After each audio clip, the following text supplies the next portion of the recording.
Hello guys welcome back to our channel. Kavya ఫ్యాన్స్కి అలాగే యష్మి ఫ్యాన్స్కి ఇద్దరికి కలిపి ఒకటే గుడ్ న్యూస్ అండి. మొన్ననే నిఖిల్ యష్మి కలిసి ఒక ఈవెంట్లో అయితే సందడి చేశారు. ఇప్పుడైతే నిఖిల్ ప్లేస్ని అయితే కావ్య తీసుకుంది. కావ్య యష్మి కలిసి ఒక ఈవెంట్లో అయితే పాల్గొనబోతున్నారు. మరి వీళ్ళిద్దరూ వస్తున్న ప్రోగ్రామ్ అయితే ఏ ఛానల్లో వస్తుందో ఈ వీడియోలో అయితే లాస్ట్లో చెప్తానండి. ముందైతే వీడియోని అయితే లైక్ చేయండి, అలాగే ఛానల్ని కొత్తగా చూస్తే సబ్స్క్రైబ్ చేసేయండి.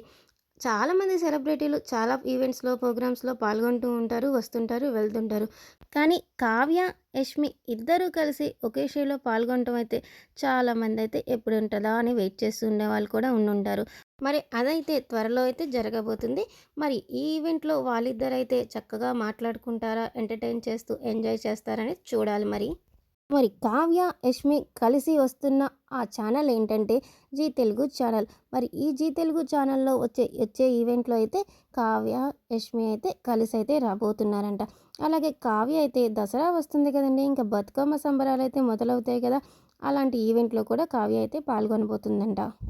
మరి కావ్య యష్మి కలిసి బతుకమ్మ ఆడబోతున్నారా లేదా అనేది తెలియాలంది. ఇద్దరైతే కలిసి అయితే ఒక షోకి రాబోతున్నారు. అలాగే కావ్య అయితే బతుకమ్మ ఈవెంట్లో కూడా ఎంటర్టైన్ చేయనుంది. మరి ఈ రెండు షోలు ఒకటేనా కాదా అని ఇంకా అప్డేట్ అయితే రాలేదు. మరి అయితే ఒకే షోనా కాదని వెయిట్ చేయాల్సిందే మనం. మరి ఆ అప్డేట్ తెలియంగానే మీతో అయితే షేర్ చేసుకుంటాను. మరి ఈ ఇద్దరు యష్మి కావ్య ఇలాంటి క్రేజీ కాంబో అయితే మన ముందుకు వస్తున్నారు కదా. మరి వీళ్ళిద్దరూ ఇలా రావటం అయితే మీకు ఎలా అనిపించిందో కామెంట్ చేయండి. అలాగే ఈ అప్డేట్ కనుక మీకు నచ్చినట్లయితే వీడియోని అయితే లైక్ చేయండి, అలాగే ఛానల్ని సబ్స్క్రైబ్ చేసేయండి. Thank you for watching.